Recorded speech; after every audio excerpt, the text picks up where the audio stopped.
Good morning, gang. Happy Thursday morning. Here we are. We're celebrating the 1 year anniversary of the Inflation Reduction Act. That didn't work. Go figure. Okay, there's another climate change debacle that was wrapped up in a pretty bow and was a complete failure. It's hilarious how Joe came out yesterday and was saying, how inflation's doing so well, and we've seen 12 months of inflation going down after you caused it to go up. So I've said that many times. Can't take credit for fixing something that you caused in the first place. Okay, you know, Joe saying, "Oh, look, the Inflation Reduction Act worked." At the same time, the FOMC comes out and says, get ready for more inflation. We're going to have to start raising rates again, which is counterproductive, as I've explained many times. Yes, it will slow down inflation, but it also slows down everything else in the country. The housing market is at a freaking standstill. People can't afford to buy anything, and what they're borrowing money for at inflated rates.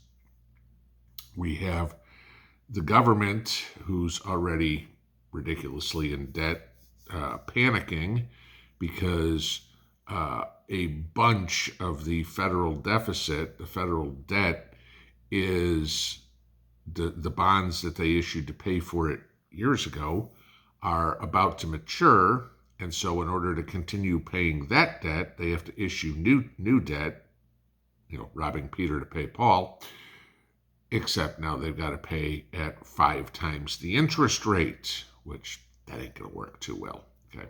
Gee, look, we get to pay off our debt by borrowing more money at a whole lot, and it's going to cost us a whole lot more money. So we're going to compound our problems. That's leadership I want. But why are we going to see inflation go up? Okay. Y'all know the housing market. People that have 3% mortgages aren't willing to sell because they got to live somewhere. So if they go buy a new house, it's going to be a 7% mortgage. That doesn't make financial sense to anybody who isn't a politician, unless they can afford to pay cash, which is what you're seeing where Texas, Tennessee, Florida, a lot of these states are seeing a massive influx of people from out west and up north because they're selling their house and coming down to where housing's affordable and paying cash for it. So they're getting out of their 3% mortgage and paying cash and having no mortgage. Gee, that's prudent. So we look at all these things that are driving inflation up. I mean, we could look at the next one, appropriately named Hillary going in to destroy the West Coast. I'm not kidding, okay? There is a tropical storm that looks like it's going to hit Baja California, Southern California, Arizona, Nevada this weekend.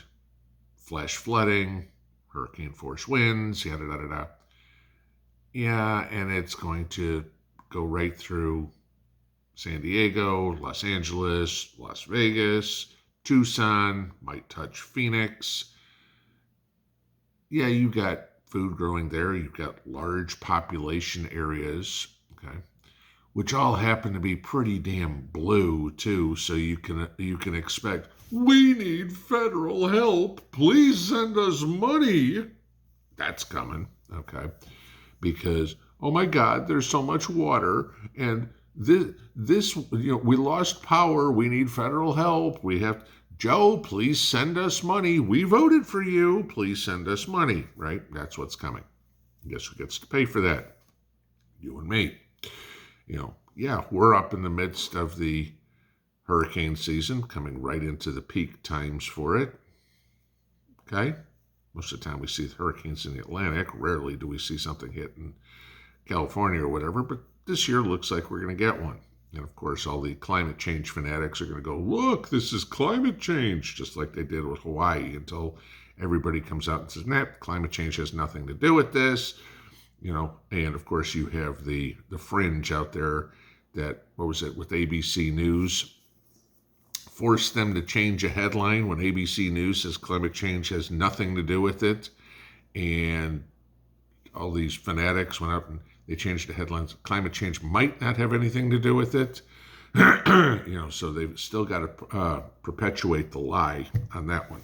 But, so you look at some of these things. How is it going to face us? How is it going to change your life going forward here before Christmas? Okay. Well, if we get flooding in California, there goes the food. I don't know if anybody's noticed it, but take this as you will. Burger King and McDonald's are no longer putting tomatoes on hamburgers in India. They're charging extra for cheese now on a cheeseburger. You can order a cheeseburger, the cheese will just cost you more. Why?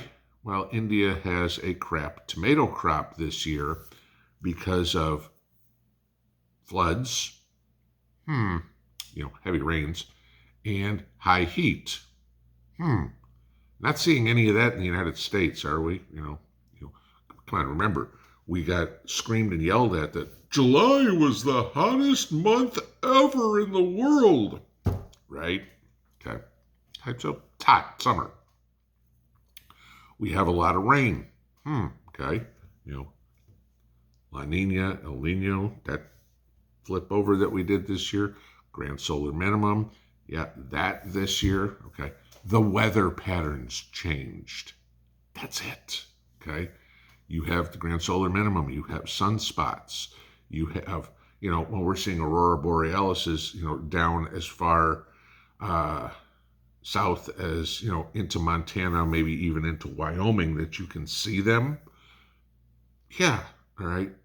That's solar activity. That's not using your aerosol spray cans like they told us 30 years ago. That's not starting your car. That's not running your gas stove, whatever it would be.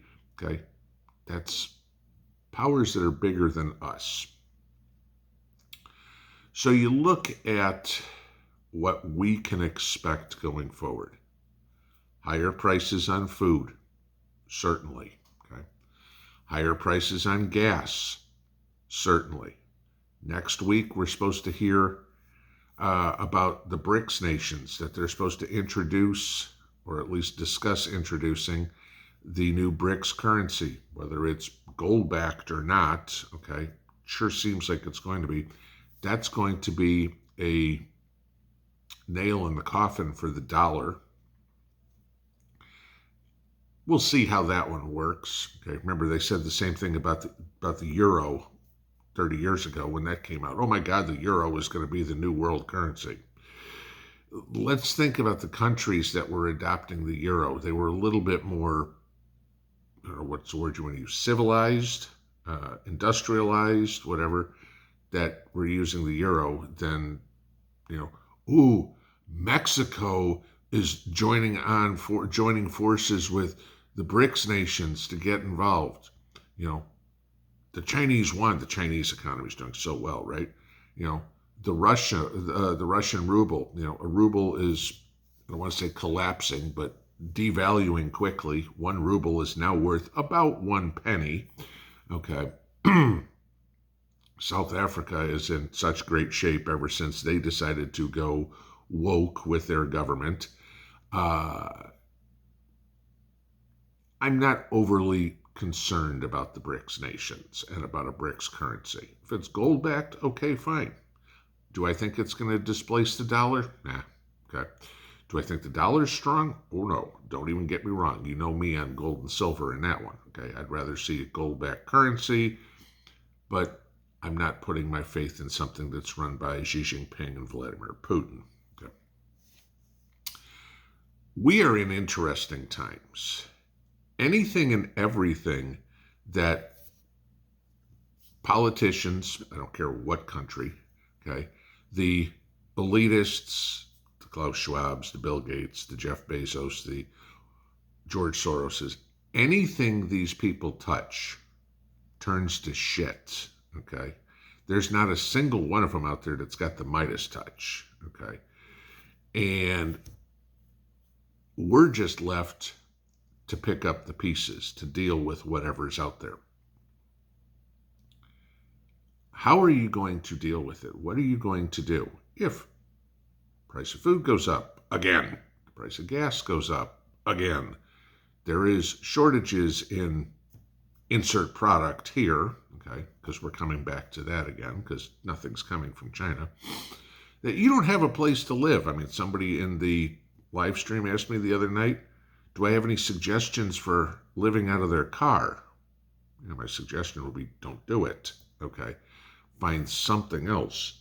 But for some people, that's the only alternative at this point, because Joe's economy, okay, the worldwide economy. We have borrowed our way, not you and me, hopefully, into oblivion, to the point where there's no way out. Right? There are plenty of people who've borrowed their way into oblivion, and there's no way out. And that's what bankruptcy courts are for. And they try to start over. What does a government do? The government can't really declare, they can declare bankruptcy, but it's not like they're the ones, Congress is not going to go, oh, okay, we'll give up our house, our car, or whatever it is. They just go, nah, okay, you know what, that's it. It's an entity that has no assets. Are they going to sell the White House to the highest bidder? Okay. This is what's coming forward, guys. All right, we have natural disasters. Pick, pick one of them. Pick the Maui fires. Pick California fires. Pick Kentucky or Mississippi tornadoes and everything like that we've had this year. There's been a lot of devastation in this country, weather-wise. Okay, they'll blame it on climate change. None of it's true.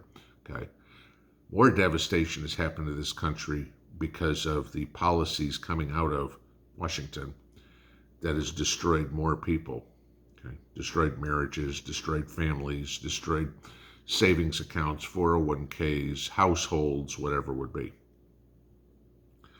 Our whole objective is to not be one of those affected. And that's why we prep. That's why you are busting your ass every day this week, this month, picking tomatoes, picking cucumbers, picking peppers, onions, whatever, sweet potatoes, whatever you're growing, and spending your entire day listening to tat because the canner's going off, or you're running your freeze dryer, or your dehydrator, or doing whatever, because you see what's coming. There's going to be a time, probably very soon, when you're going to start getting questions from people. How did you know what was coming? And the answer is going to be real simple, because I don't walk around with blinders on listening to CNN. Keep prepping, guys. It's getting worse by the day. We haven't even come close to terrible times, but I think we can all sense it, that we're getting closer. Pinball out.